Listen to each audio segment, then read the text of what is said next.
Why is it shaking? Ah!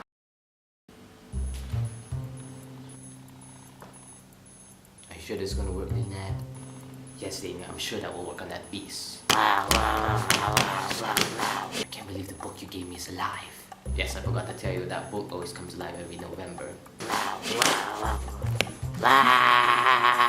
All we need to do now is destroy that thing before it sees us. Yeah. Yeah, what is it? Shoot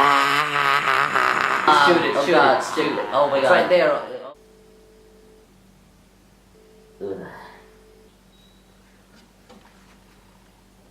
Hey, the book's not alive anymore. Huh, we did it. Hooray! Lynette Lance and Daniel Farr has won the battle. Yep, we did it.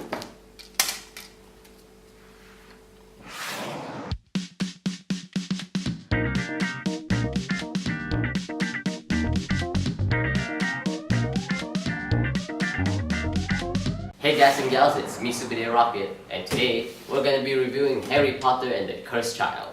You might be wondering, why don't I just review Fantastic Beasts 1 for, the release of Fantastic Beasts 2 coming out right now in November?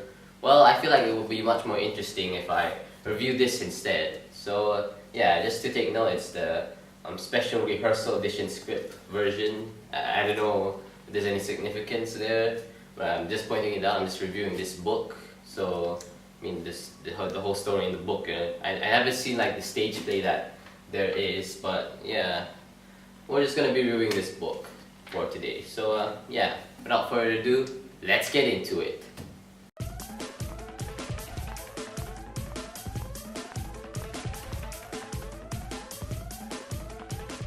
So as it says here at the back of the book, it's the 8th story 19 years later. And so of course it takes place after, all 7 books and all 8 movies, whatever you prefer. So yeah, even the first scene in this book is actually the whole Harry Potter and his friends, sending their kids off to Hogwarts. The book starts off with that scene, but you also notice that they're focusing more on somebody else rather than Harry Potter, and that's his son, Albus Servus Potter. It does feel a bit weird since, it's Harry Potter. It's always, of course, his name is in the title, but I feel like they managed to do something very interesting with this idea. Albus is actually a bit different from his father. They kind of explained it at the very beginning, with him growing up through Hogwarts and all that. I feel like they managed to, it shows us that Albus is a very different person from, Harry Potter. So yeah, I kind of feel like they managed to pull off something interesting here. Of course, Albus is not taking on the adventure alone in this book. He's going to be, tagged along with a friend of his, and his name is Scorpius, and he's the son of Draco Malfoy. If you remember him, right? Anyways, yeah, I really like the interaction between Albus and Scorpius. I really like the dialogue that they were given in this book. I really like it. It really shows that they are good friends, or more specifically, I feel like this is a more better term for those two best friends. Yeah, I kind of feel some of the dialogue, it really feels like best friendly, if that makes any sense. But yeah, I really like the interaction and the dialogue that has been given in this book, which is, the script that we'll be using in the play. So what is the adventure that Albus and Scorpius are going to be taking in this book? Well, it goes back to the whole Triwizarding tournament, that Harry took part in. The whole thing with Cedric dying in that tournament. So yeah, Amos, hopefully I'm pronouncing that correctly if I forgot, but yeah, he's kind of, ticked off about it, about, his son dying, and Albus felt bad about it, so him and Scorpius are going to go on a quest, to try and fix it and, try to save Cedric, from, dying. And how are they going to do that? With the magic word, the 2 magic words. So an older Harry Potter managed to find a bit more damaged time turner. Yes, the time turner, the ones that we have seen in Prisoner of Azkaban. So yeah, but this one's a bit more damaged, and it only has a bit of seconds before you go back to the time that you're usually in. So yeah, Albus finds out about this and decides to steal it with Scorpius. in order to go back in time to save Cedric. For me, I kind of feel like time travel can be a pretty neat idea. I've seen Back to the Future beforehand, and they actually managed to implement the time travel aspect pretty cool. Some of the stuff that you see there in Back to the Future kind of blows my mind, and how it all blends together and all that. So how did they manage to implement time travel in this book? So the time travel aspect in this Harry Potter book is a bit confusing at first. If you remember The Prisoner of Azkaban, Hermione and Harry managed to use the time turner to go back in time to do something there, and then go back to the present. But when they go back in time, it doesn't really affect anything. They're not breaking the rules. When they were destined to go to the past and do something there and then go back. It's like a loop and all that stuff. It's like I remember the word for it. I think it's called the grandfather paradox. In this book, it's a bit different. When you go back in time using the time turner and you do something there in the past, you actually change the timeline. You change the future. So yeah, it is a bit confusing, but does that affect the whole time travel aspect that much? Well, not really. You see, when Albus and Scorpius go back in time, they didn't really manage to succeed, of course, at first at least. But yeah, when you go back in time and change it, of course there are things that are a bit different. So yeah, it's actually kind of interesting to see a different world of Harry Potter. I especially like the one where get to see Voldemort actually winning. A world where Harry Potter actually died, and Voldemort rules the land and all that.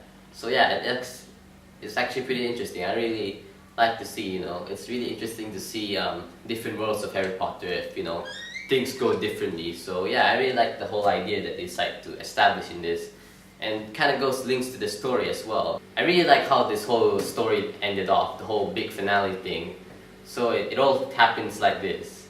Around the story, Albus actually meets up with a woman named Delphi, which is actually Amos's niece, which is Amos, of course, is Cedric's father.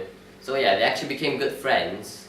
But later down the line, we managed to find out that she isn't Amos's niece, but instead, she's actually Voldemort's daughter. Dun dun dun! So yeah, it's actually a pretty crazy plot twist. You actually never see that coming in the book. It's actually pretty hidden in the book, but later on when you find out about it, it actually kind of makes sense. So yeah, it's pretty mind-blowing. The time travel aspect of this book may not be that mind-blowing, but the plot twist actually is the mind-blowing.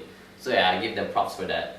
So Delphi decides to use that time turner to go back in time to get back the whole Voldemort future that I was talking about earlier, but she managed to fail that. So instead, she actually go back even further to prevent the big one, the big prophecy, which is the one where Harry Potter is going to defeat Voldemort. So of course the whole thing with Voldemort, trying to attempt to kill Harry Potter. You all know that stuff, right? The whole scar thing. So yeah, Delphi tries to attempt to prevent that from happening. But luckily, Albus and Scorpius managed to follow her, and actually this one's kind of cool. They managed to write a letter to Harry Potter's blanket. So Harry will know that Albus and Scorpius need help in the past. So yeah, it is kind of cool. It's nothing I've seen before, but that's kind of a cool time travel aspect. So later on, they found Delphi and defeat her. And it's actually pretty cool. They managed to trick her into thinking that Harry Potter is Voldemort. They actually managed to make Harry Potter look like Voldemort for temporarily. They almost think that it might be like permanent, but luckily it's temporarily. It's a pretty cool idea that they added in there. It doesn't really do that much, but yeah, it's alright. The whole stories that the characters go through actually also pretty interesting. The whole thing with Albus actually not really getting along with Harry Potter is actually pretty neat. And the whole friendship between Albus and Scorpius is also pretty neat, and it kind of fits for Harry Potter and all that. So yeah, this is an alright book. I'm not sure if that Harry Potter fans will enjoy it that much, since it is kind of different from the other books that came before it, the other stories that people have seen before this. The whole aspects that they want to establish in the story. They managed to do that. They want to do this, so they do it the way that they want it to and do it properly. And that's pretty good. I really like that.